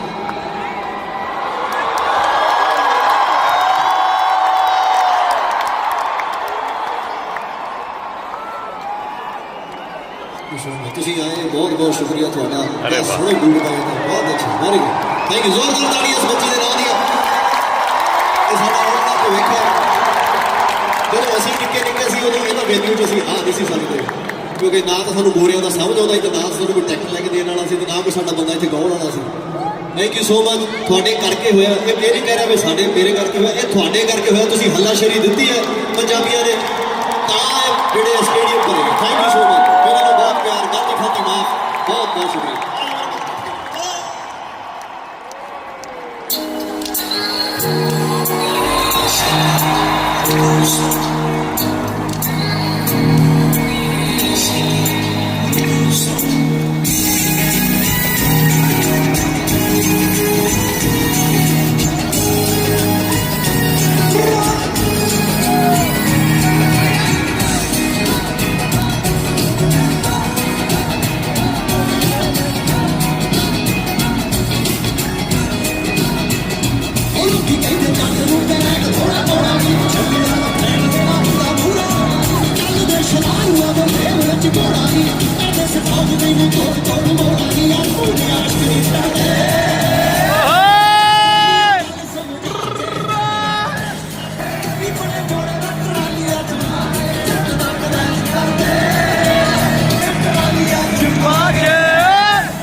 अगर जीवन में परेशान हो ये जरूर सुनो, क्या आप थक चुके हैं रोज उसी लड़ाई से, उसी हार से? जब लगता है कि सब कुछ खत्म हो गया है, जब अपने ही पराये लगने लगते हैं, रास्ते बंद नजर आते हैं और भविष्य एक गहरी अंधेरी गुफा जैसा लगने लगता है, तो रुक जाइए, गहरी सांस लीजिए। आप इस दुनिया में अकेले नहीं हैं जो इस दर्द से गुजर रहे हैं। आज से हजारों साल पहले दुनिया के सबसे महान और अजेय योद्धा का भी ठीक यही हाल था। युद्ध के मैदान में उसके हाथ कांप रहे थे, आंखों में आंसू थे, होंठ सूख रहे थे और मन में इतना गहरा अंधेरा था कि वह अपने घुटनों के बल जमीन पर बैठ गया था। उसने अपना धनुष फेंक दिया था और कह दिया था कि मैं हार मानता हूँ, मुझसे अब और नहीं लड़ा जाएगा। लेकिन तब उस भयंकर कोलाहल और निराशा के बीच एक आवाज गूंजी, एक बेहद शांत, कोमल लेकिन ब्रह्मांड को हिला देने वाली आवाज। एक ऐसी आवाज जिसने सिर्फ उस टूट चुके योद्धा का नहीं बल्कि आने वाले युगों तक पूरी मानवता का इतिहास और भविष्य बदल दिया। अगर आज आप भी अपनी जिंदगी के कुरुक्षेत्र में थक कर हार मान चुके हैं तो कृष्ण की वे बातें सिर्फ एक कहानी नहीं बल्कि आपके लिए फेंकी गई एक जीवन रक्षक रस्सी है। यह बातें आपको वहां से खींच लाएंगी जहां से लौटना नामुमकिन लगता है। कुरुक्षेत्र सिर्फ एक मैदान नहीं, हमारा मन है। हम सभी को लगता है कि महाभारत का युद्ध कुरुक्षेत्र की मिट्टी पर लड़ा गया था, लेकिन सच्चाई ये है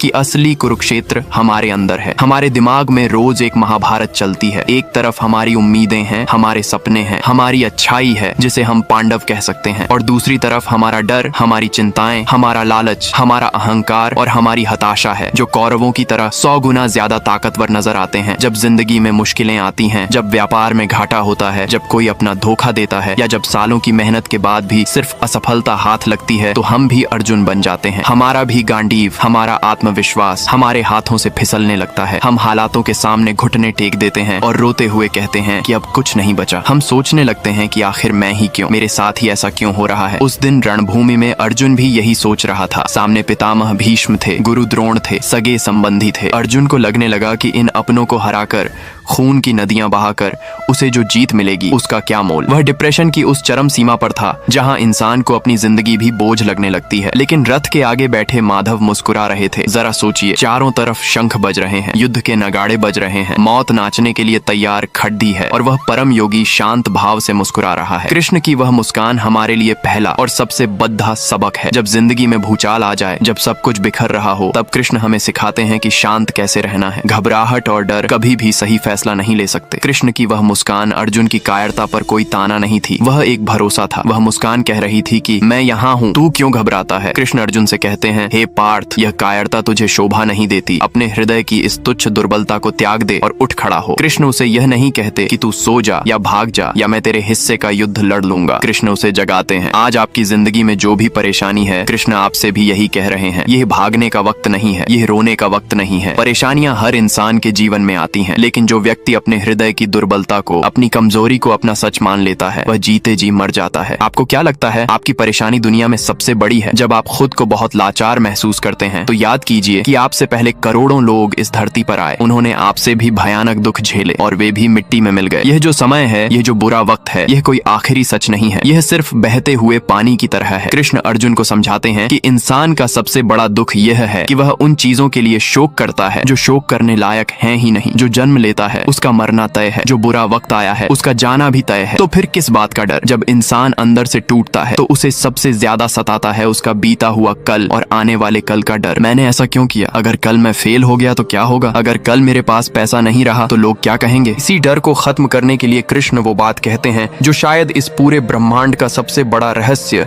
और सबसे बड़ी दवा है। वह अर्जुन से कहते हैं कि तेरा अधिकार सिर्फ कर्म करने पर है, उसके फल पर नहीं। हम अक्सर परेशान क्यों होते हैं? क्योंकि हमने अपनी मेहनत को, अपने कर्म को एक नतीजे से बांध दिया है। हम काम शुरू करने से पहले ही ये सोचने लगते हैं कि इससे मुझे क्या मिलेगा। जब हम अपने कर्म से ज्यादा उसके फल की चिंता करने लगते हैं तो हमारे अंदर डर पैदा होता है। फल की चिंता ही हमारे मन का सबसे बड़ा जहर है। जरा सोचिए, जब हम कोई काम करते हैं तो हमारा पूरा ध्यान इस बात पर होता है कि लोग क्या कहेंगे या मुझे इसमें कितनी सफलता मिलेगी, और यही हम सबसे बड़ी गलती कर बैठते हैं। कृष्ण अर्जुन से कहते हैं कर्मण्येवाधिकारस्ते मां फलेषु कदाचन, यानी तेरा अधिकार केवल कर्म करने में है, उसके परिणामों में नहीं। आज की इस भागदौड़ भरी जिंदगी में डिप्रेशन, स्ट्रेस और घबराहट का सबसे बड़ा कारण यही है। हम भविष्य को अपनी मुट्ठी में कैद करना चाहते हैं। हम चाहते हैं कि सब कुछ हमारे हिसाब से हो, लेकिन कृष्ण मुस्कुराते हुए कहते हैं कि जो हो रहा है वो अच्छा हो रहा है, जो होगा वो भी अच्छा ही होगा। तुम बीते हुए कल का पश्चाताप मत करो और आने वाले कल की चिंता मत करो। जो सच है वो सिर्फ यह पल है, यह वर्तमान है। जब आप पूरी तरह टूट चुके होते हैं, जब आपको लगता है कि आपने सब कुछ खो दिया है, तब कृष्ण का वो अमर वाक्य याद कीजिए, तुम क्या लेकर आए थे जो तुमने खो दिया? तुमने क्या पैदा किया था जो नष्ट हो गया? हम इस दुनिया में खाली हाथ आए थे और खाली हाथ ही जाएंगे। जो आज तुम्हारा है वो कल किसी और का था और परसों किसी और का हो जाएगा। यह जो मेरा मेरा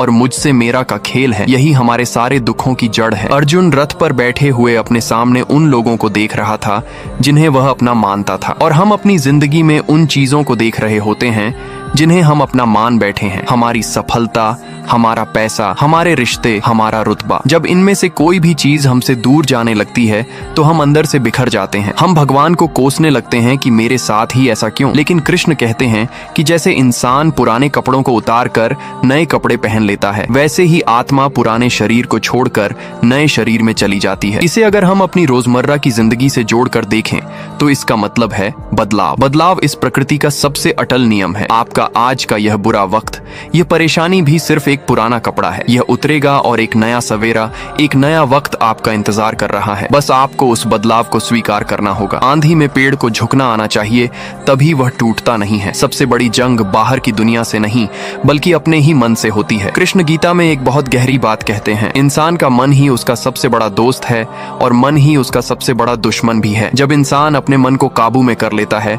तो वही मन उसे दुनिया की हर खुशी और हर मंजिल तक ले जा सकता है। लेकिन जब मन बेकाबू हो जाता है, जब वह हमारे ऊपर हावी हो जाता है, तो वह एक ऐसे भयानक दुश्मन का रूप ले लेता है जो हमें अंदर ही अंदर खोखला कर देता है। जब आप बहुत परेशान होते हैं तो जरा गौर कीजिएगा, आपके विचार एक भंवर की तरह गोल गोल घूमने लगते हैं। नेगेटिव विचार एक के बाद एक कड़ी बनाते जाते हैं और आप उसी दलदल में धंसते चले जाते हैं। तब आपको उस मन की लगाम खींचनी होगी, ठीक वैसे ही जैसे कृष्ण अर्जुन के रथ के घोड़ों की लगाम खींच कर बैठे थे। हमारी 5 इंद्रियां वो 5 घोड़े हैं और हमारा मन उनकी लगाम है। अगर यह लगाम ढीली छोड़ दी तो घोड़े रथ को खाई में गिरा देंगे। कृष्ण अर्जुन को यह कभी नहीं कहते कि आंख बंद कर ले और सब कुछ अपने आप ठीक हो जाएगा। कृष्ण कभी चमत्कार करके एक झटके में कौरवों की सेना को खत्म नहीं करते, जबकि वो स्वयं ईश्वर हैं। वो एक पल में पूरी सृष्टि को नष्ट कर सकते हैं, फिर भी वो अर्जुन से ही बाण चलवाते हैं। क्यों? क्योंकि वे हमें यह सिखाना चाहते हैं कि तुम्हारी लड़ाई तुम्हें खुद लड़नी होगी। तुम्हारे हिस्से का पसीना तुम्हें ही बहाना होगा, तुम्हारे हिस्से का दर्द तुम्हें ही सहना होगा। भगवान सिर्फ तुम्हें रास्ता दिखा सकते हैं, वो तुम्हारे जीवन के सारथी बन सकते हैं, लेकिन अपना गांडीव उठाकर अर्जुन तुम्हें खुद बनना पड़ेगा। आज अगर आप अपनी जिंदगी में हार मान कर बैठे हैं तो अपने अंदर के उस सोए हुए अर्जुन को जगाइए। ये मान लीजिए कि यह बुरा वक्त आपकी परीक्षा ले रहा है। ये आपको तोड़ने के लिए नहीं बल्कि आपको और मजबूत बनाने के लिए आया है। सोने को जितना आग में तपाया जाता है वह उतना ही निखरता है। कृष्ण आपकी जिंदगी में वह आग नहीं है जो आपको जला रही है, बल्कि कृष्ण वह ज्ञान है जो आपको कुंदन बना रहे हैं। जरा सोचिए, जब आप रात को सोने जाते हैं तो क्या नींद आपको तुरंत आ जाती है, या फिर आपका दिमाग उन 1000 चीजों की गिनती करने लगता है जो आज गलत हुई और जो कल गलत हो सकती हैं। यह जो बोझ आप अपने सीने पर लेकर घूम रहे हैं, यह बोझ आपकी परेशानियों का नहीं है। यह बोझ उस मैं का है जो कहता है कि मैं ही सब कुछ कर रहा हूँ, मुझे ही सब कुछ ठीक करना है, मेरा परिवार, मेरा करियर, मेरी इज्जत। यही वह जगह है जहाँ कृष्ण इंसान की सबसे बड़ी गलती पकड़ते हैं। वे अर्जुन से कहते हैं कि तू यह क्यों सोचता है कि मारने वाला तू है और मरने वाले ये हैं। तू तो सिर्फ एक निमित्त है, सिर्फ एक जरिया है। इस दुनिया को चलाने वाली शक्ति कोई और है। जिस दिन इंसान यह समझ लेता है कि वह सिर्फ एक माध्यम है, उस दिन उसके कंधों से दुनिया का सारा भारी बोझ उतर जाता है। आप जो भी काम कर रहे हैं, चाहे वह कोई परीक्षा पास करना हो, कोई बिजनेस खड़ा करना हो या अपने परिवार को पालना हो, जब तक आप यह सोचेंगे कि मैं कर रहा हूँ, तब तक असफलता का डर आपको सोने नहीं देगा। लेकिन जिस पल आप अपने हर काम को, अपनी हर मेहनत को उस परम सत्ता के चरणों में रख देते हैं और कहते हैं कि हे ईश्वर, मेरा काम सिर्फ अपना 100% देना है, बाकी सब तेरे हाथ में है, उस पल एक बहुत बड़ा चमत्कार होता है। उस पल आपका सारा डर, सारी घबराहट धुएं की तरह उड़ जाती है। इसे ही गीता में समर्पण कहा गया है। कुरुक्षेत्र के उस भयानक युद्ध में जब अर्जुन पूरी तरह से टूट चुका था, तब कृष्ण ने उसे अपना विश्व रूप दिखाया था। वह कोई जादू का खेल नहीं था, वह इस बात का प्रतीक था कि यह पूरी सृष्टि, यह पूरा ब्रह्मांड एक ही शक्ति से जुड़ा हुआ है। तुम्हारे दुख, तुम्हारी परेशानियां इस विशाल ब्रह्मांड में एक छोटे से तिनके के बराबर भी नहीं है। तुम खामखा खुद को इतना महत्वपूर्ण मान बैठे हो कि तुम्हारे हारने या जीतने से दुनिया रुक जाएगी। दुनिया किसी के लिए नहीं रुकती। इसलिए कृष्ण सबसे बड़ा श्लोक कहते हैं, सर्वधर्मान परित्यज्य मामेकम शरणम व्रज, यानी सब कुछ छोड़कर मेरी शरण में आ जा, मैं तुझे सारे पापों से, सारे दुखों से मुक्त कर दूंगा, डरो मत। ये कोई सिर्फ एक पुरानी धार्मिक बात नहीं है, ये एक बहुत गहरा मनोवैज्ञानिक सच है। जब एक बच्चा अपने पिता की उंगली पकड़कर भारी भीड़ वाले मेले में चलता है तो उसे खो जाने का जरा भी डर नहीं होता। उसे पता होता है कि पिता ने उसका हाथ मजबूती से पकड़ा हुआ है। बस यही अटल विश्वास आपको अपनी जिंदगी में उतारना है। आपको यह मानना होगा कि ब्रह्मांड की सबसे बड़ी शक्ति ने आपका हाथ पकड़ा हुआ है। आप अकेले नहीं लड़ रहे हैं। जब आप टूट कर गिरते हैं, जब चारों तरफ के दरवाजे बंद हो जाते हैं, तब वह शक्ति कोई न कोई नई खिड़की जरूर खोलती है। लेकिन परेशानी यह है कि हम उस बंद दरवाजे को देखकर इतना रोते हैं कि हमें वह खुली हुई खिड़की नजर ही नहीं आती। हम अपनी जिंदगी की किताब का एक पन्ना खराब होने पर पूरी किताब को ही फाड़ देना चाहते हैं। कृष्ण कहते हैं कि उठो, अपनी आंखें खोलो। ये जिंदगी एक बहुत बड़ा उत्सव है और एक बहुत बड़ी रणभूमि भी। यहाँ हारना मना नहीं है, लेकिन लड़ना छोड़कर हार मान लेना सख्त मना है। एक बार गिर गए कोई बात नहीं, 2 बार गिर गए कोई बात नहीं, 100 बार गिर गए फिर से उठो, क्योंकि जब तक तुम्हारे अंदर सांस चल रही है तब तक युद्ध खत्म नहीं हुआ है, और जब तक युद्ध खत्म नहीं हुआ है तब तक तुम्हारी जीत की संभावना 100% जिंदा है। जब अपने ही पराये हो जाएं और मोह का जाल अब एक पल के लिए, उस दर्द के बारे में सोचिए जो इंसान को सबसे ज्यादा तोड़ता है। वो दर्द जो बाहर वालों से नहीं बल्कि अपनों से मिलता है। जब वो इंसान आपका साथ छोड़ दे जिस पर आपने सबसे ज्यादा भरोसा किया था, जब व्यापार में आपका अपना ही आपको धोखा दे दे, जब आपके परिवार वाले ही आपकी मेहनत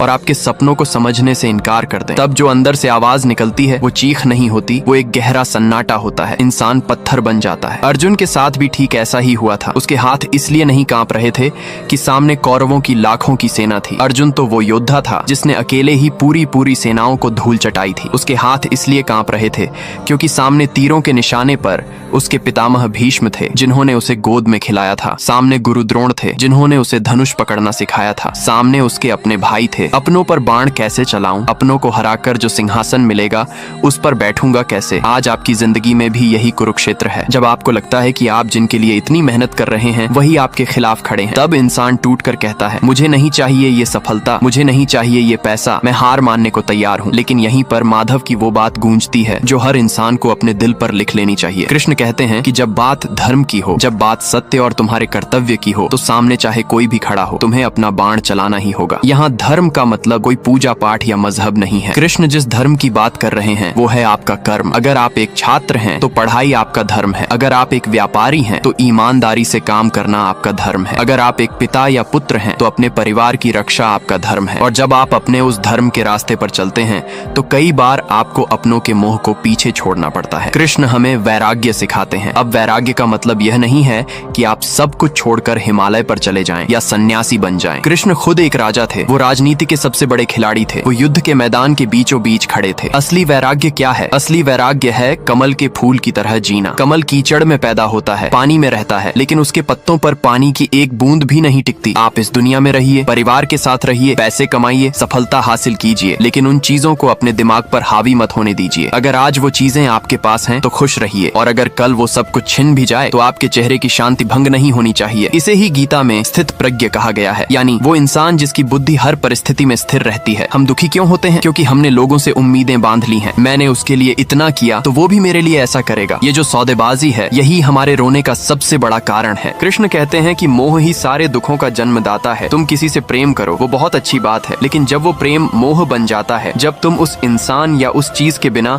अपनी जिंदगी की कल्पना भी नहीं कर पाते, तब तुम खुद अपने पैरों में एक बहुत भारी जंजीर बांध लेते हो। जब अर्जुन ने मोह के कारण अपने हथियार डाल दिए थे, तब कृष्ण ने उसे यह कड़वा सच याद दिलाया था कि इस रणभूमि में कोई किसी का नहीं है। ये सब जो तुम्हें जिंदा नजर आ रहे हैं, काल के चक्र में ये सब पहले ही मारे जा चुके हैं। जो चीज आज है वो कल नहीं रहेगी, इसलिए किसी भी चीज से इतना मत चिपक जाओ कि उसके टूटने पर तुम खुद भी टूट जाओ। जिंदगी में जब बहुत बड़ा झटका लगे, जब कोई अचानक आपको छोड़कर चला जाए, या आपकी सालों की कमाई हुई कोई चीज पल भर में खाक हो जाए, तो उस वक्त छाती पीटकर रोने के बजाय बस एक गहरी सांस लेना और खुद से कहना, ये मेरा था ही नहीं, मैं तो सिर्फ एक मुसाफिर हूँ और ये दुनिया एक सराय है। जिस दिन आपने लोगों से उम्मीदें लगाना बंद कर दिया, जिस दिन आपने यह मान लिया कि इस दुनिया में आप अकेले आए थे और अकेले ही जाना है, उस दिन आपको दुनिया की कोई भी ताकत, कोई भी परेशानी अंदर से रुला नहीं पाएगी। आप बाहर से कितने भी बड़े तूफान में क्यों न घिरे हों, आपके अंदर हमेशा एक ऐसा सन्नाटा और सुकून रहेगा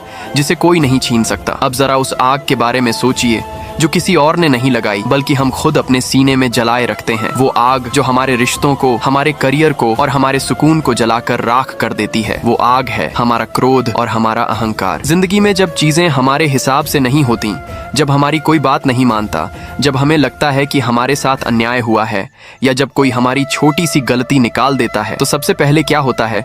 हमारे अंदर एक ज्वालामुखी फटता है, हमें गुस्सा आता है, हम चीखना चाहते हैं, दुनिया को पलट देना चाहते हैं। उस एक पल के गुस्से में हम वो शब्द कह जाते हैं, वो फैसले ले लेते हैं जिनका पछतावा हमें जिंदगी भर होता है। लेकिन क्या आपने कभी सोचा है कि इस गुस्से की जड़ कहाँ है? ये गुस्सा आसमान से नहीं टपकता, ये पैदा होता है हमारी उन इच्छाओं से जो पूरी नहीं हुई, और जब इच्छाएं टूटती हैं तो अहंकार को चोट लगती है। हमारा ईगो कहता है, मुझसे ऐसा कैसे कह दिया, मेरी बात कैसे काट दी, मुझे नजरअंदाज कैसे कर दिया। कुरुक्षेत्र के मैदान में दुर्योधन के पास क्या नहीं था? पूरा साम्राज्य था, महान योद्धाओं की सेना थी, धन दौलत थी, लेकिन उसके अंदर एक अहंकार था कि मैं पांडवों को सुई की नोक के बराबर भी जमीन नहीं दूंगा। उसी एक अहंकार ने, उसी ईगो ने पूरी कौरव सेना और उसके पूरे कुल का सर्वनाश कर दिया। कृष्ण ने गीता में इस बात को एक बहुत ही वैज्ञानिक तरीके से समझाया है। वो कहते हैं, क्रोधात् भवति सम्मोह, सम्मोहात् स्मृति विभ्रम, यानी जब इंसान को क्रोध आता है तो सबसे पहले उसकी सोचने समझने की ताकत खत्म हो जाती है, सम्मोह, उसे सही और गलत का फर्क दिखना बंद हो जाता है। इसके बाद उसकी स्मृति,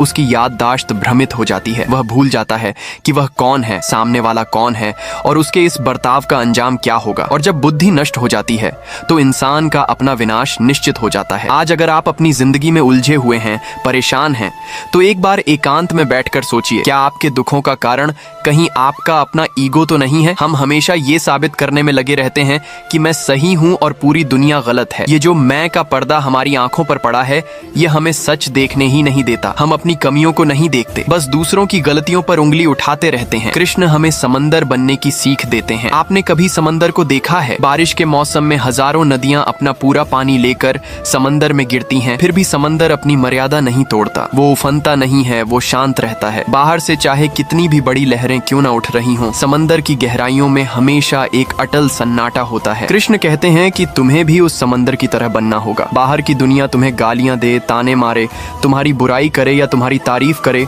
इन बातों का असर तुम्हारे मन की गहराई तक नहीं पहुंचना चाहिए। अगर किसी के 2 शब्द तुम्हें गुस्सा दिला सकते हैं और किसी की थोड़ी सी तारीफ तुम्हें चने के झाड़ पर चढ़ा सकती है तो इसका मतलब है कि तुम्हारी जिंदगी का रिमोट कंट्रोल दूसरों के हाथों में है। कृष्ण ने अपने जीवन में क्या क्या नहीं सहा। जन्म लेते ही जेल मिली, फिर गोकुल छोड़ना पड़ा, अपने ही मामा का वध करना पड़ा, कुरुक्षेत्र में अपनों को मरते हुए देखना पड़ा। महाभारत के युद्ध से पहले जब वो शांति दूत बनकर हस्तिनापुर गए थे तो दुर्योधन ने उन्हें बंदी बनाने की कोशिश की थी। शिशुपाल ने भरी सभा में उन्हें 100 गालियां दी थीं। लेकिन क्या कृष्ण कभी अपना आपा खोए? क्या उनके चेहरे की वो दिव्य मुस्कान कभी गायब हुई? नहीं, क्योंकि उनका अपने मन पर, अपने अहंकार पर पूरा नियंत्रण था। जब आप अंदर से शांत होते हैं तभी आप सबसे शक्तिशाली होते हैं। शोर मचाने वाला, गुस्सा करने वाला इंसान दरअसल अंदर से बहुत डरा हुआ और कमजोर होता है। इसलिए जब भी जिंदगी में ऐसा लगे कि सब कुछ आपके खिलाफ जा रहा है, लोग आपको नीचा दिखा रहे हैं, तो पलटकर वार मत कीजिए, शांत हो जाइए। उस वक्त मौन ही आपका सबसे बड़ा हथियार है। आपका काम, आपकी सफलता खुद ब खुद उस शोर का जवाब दे देगी। अहंकार इंसान को अंधा कर देता है। वह हमें यह मानने ही नहीं देता कि हमसे भी गलती हो सकती है या दुनिया में हमसे भी बेहतर कोई और हो सकता है। जिस दिन आप इस मैं को त्याग देंगे, जिस दिन आप यह मान लेंगे कि आप इस ब्रह्मांड के इस विशाल नाटक में सिर्फ एक छोटा सा किरदार हैं, उस दिन आपकी जिंदगी से तनाव और डिप्रेशन हमेशा के लिए खत्म हो जाएगा। आप हल्के हो जाएंगे, उस पंछी की तरह जो खुले आसमान में उड़ने के लिए आजाद है। जिंदगी में एक वक्त ऐसा आता है जब इंसान को लगता है कि उसकी किस्मत ही खराब है। आप मेहनत करते हैं, जी जान लगा देते हैं, रातों की नींद और दिन का चैन कुर्बान कर देते हैं, लेकिन नतीजा क्या निकलता है? शून्य। एक के बाद एक हार, एक के बाद एक असफलता। तब मन में यह सवाल उठता है कि कृष्ण, अगर आप मेरे साथ हैं तो मैं बार बार गिर क्यों रहा हूँ? क्या मेरी मेहनत का कोई मोल नहीं है? यहाँ कृष्ण हमें एक बहुत ही गहरा सबक देते हैं। वे कहते हैं कि जिसे तुम हार कह रहे हो वह हार नहीं है, वह सिर्फ एक विराम है, एक पड़ाव है। इंसान की सबसे बड़ी समस्या ये है कि वह बहुत जल्दी घबरा जाता है। वह चाहता है कि आज बीज बोया है तो कल ही फल मिल जाए, लेकिन प्रकृति का नियम ऐसा नहीं है। एक नन्हा सा पौधा भी जमीन फाड़कर बाहर निकलने से पहले हजारों बार मिट्टी के दबाव को सहता है। कृष्ण अर्जुन को युद्ध के मैदान में यह नहीं कहते कि तू बस एक बाण चलाएगा और सब खत्म हो जाएगा। युद्ध 18 दिनों तक चला। हर रोज नए संकट आए, हर रोज योद्धा मारे गए, हर रोज अनिश्चितता बनी रही। लेकिन पांडवों के पास एक चीज थी जो कौरवों के पास नहीं थी, वो थी धैर्य और निरंतरता। हम अक्सर अपनी मंजिल के बहुत करीब पहुंचकर वापस लौट आते हैं क्योंकि हमें लगने लगता है कि अब और नहीं हो पाएगा। कृष्ण कहते हैं कि तुम्हारी श्रद्धा तुम्हारी मेहनत से बड़ी होनी चाहिए। अगर तुम सही रास्ते पर हो, अगर तुम्हारा उद्देश्य नेक है, तो तुम्हारी असफलता तुम्हें कुछ छीनने के लिए नहीं बल्कि तुम्हें कुछ सिखाने के लिए आई है। असफलता यह बताती है कि तुम्हारी तैयारी में अभी कुछ कमी है जिसे तुम्हें सुधारना है। जरा उस चींटी को देखिए जो दाना लेकर दीवार पर चढ़ती है, 100 बार गिरती है, लेकिन क्या वह रुक जाती है? नहीं, उसका विश्वास उसकी थकान से बड़ा होता है। कृष्ण कहते हैं कि जो व्यक्ति निरंतर कर्म करता रहता है, जो सुख और दुख में, जय और पराजय में एक समान रहता है, वही अंत में विजयी होता है। परेशानी यह नहीं है कि आप असफल हो गए, परेशानी यह है कि आपने प्रयास करना छोड़ दिया। गीता में कृष्ण कहते हैं, न ही कल्याण कृत कश्चित दुर्गतिं तात गच्छति, यानी कल्याणकारी कार्य करने वाले का, अच्छी मेहनत करने वाले का कभी बुरा नहीं हो सकता। शायद फल मिलने में देरी हो जाए, शायद रास्ता थोड़ा कठिन हो जाए, लेकिन तुम्हारी मेहनत का एक एक कतरा हिसाब में रखा जा रहा है, वह बेकार नहीं जाएगा। आज की पीढ़ी इंस्टेंट सफलता चाहती है, लेकिन जो सफलता रातों रात मिलती है वह रातों रात चली भी जाती है। जो सफलता संघर्ष की आग में तपकर मिलती है उसे कोई आपसे छीन नहीं सकता। कृष्ण अर्जुन के सारथी बनकर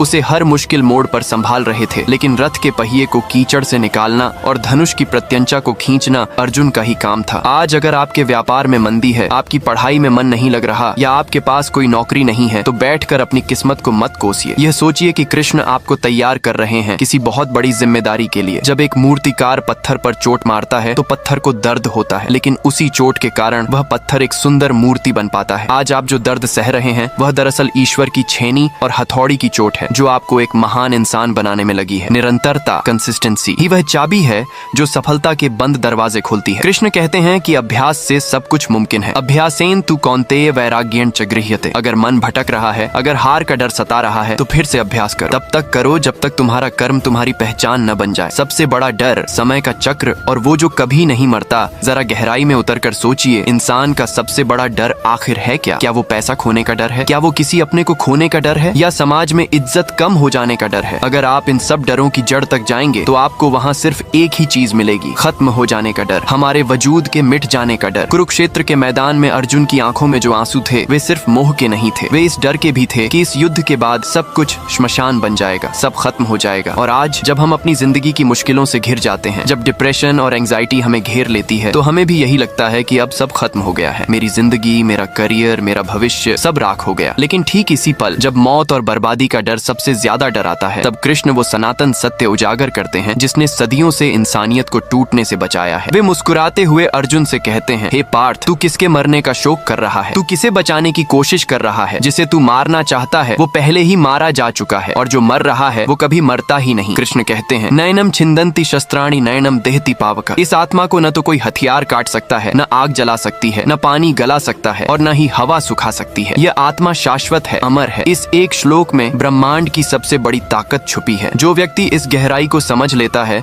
जो इस अटल सत्य को अपने भीतर उतार लेता है, वही अपनी जिंदगी के कुरुक्षेत्र में एक सच्चा सनातनी योद्धा बनकर उभरता है। उसे फिर न तो दुनिया का कोई दुख डरा सकता है और न ही कोई असफलता उसे तोड़ सकती है, क्योंकि उसे पता होता है कि जो कुछ भी दांव पर लगा है वो सिर्फ यह बाहरी शरीर और ये बाहरी चीजें हैं। उसका असली वजूद, उसकी असली ताकत तो अमर है, जिसे दुनिया की कोई भी मंदी, कोई भी धोखा और कोई भी बीमारी खरोंच तक नहीं मार सकती। जब अर्जुन फिर भी कांप रहा होता है, तब कृष्ण उसे अपना विश्व रूप दिखाते हैं। वो रूप जिसमें करोड़ों सूर्य की चमक थी, जिसमें जन्म भी था और मृत्यु भी। उस विराट रूप को देखकर अर्जुन थर थर कांपने लगता है और पूछता है, हे महाबाहु, आप कौन हैं? तब कृष्ण ब्रह्मांड को हिला देने वाली आवाज में कहते हैं, कालोस्मि लोकक्षय कृत प्रवृद्धो, यानी मैं काल हूँ, मैं समय हूँ और मैं यहाँ विनाश करने के लिए प्रकट हुआ हूँ। ये वाक्य सुनकर इंसान डर सकता है, लेकिन अगर आप इसे ध्यान से समझें तो इसमें सबसे बड़ा सुकून छुपा है। कृष्ण कह रहे हैं कि मैं ही समय हूँ, और समय की सबसे बड़ी खासियत क्या है? वो कभी एक जगह नहीं रुकता। आपका यह जो बुरा वक्त चल रहा है, ये जो घुटन आप आज महसूस कर रहे हैं, ये हमेशा नहीं रहने वाली, क्योंकि समय का पहिया घूम रहा है। जिसने रात का अंधेरा देखा है वो सुबह का सूरज भी देखेगा। जो आज गर्दिश में है वो कल आसमान भी छुएगा। सब कुछ उस काल यानी उस ईश्वर के हाथ में है। हम रोते इसलिए हैं क्योंकि हमें लगता है कि हम अकेले पड़ गए हैं। जब हमारी जेब खाली होती है और फोन की घंटी बजना बंद हो जाती है, तो हमें लगता है कि इस दुनिया में हमारा कोई नहीं है। लेकिन कृष्ण कहते हैं कि मैं हर जीव के हृदय में बैठा हूँ। तुम बाहर किसे ढूंढ रहे हो? तुम दर दर की ठोकरें क्यों खा रहे हो? वो परम शक्ति, वो ईश्वर कहीं आसमान में बादलों के पीछे नहीं बैठा है। वो तुम्हारी हर सांस में,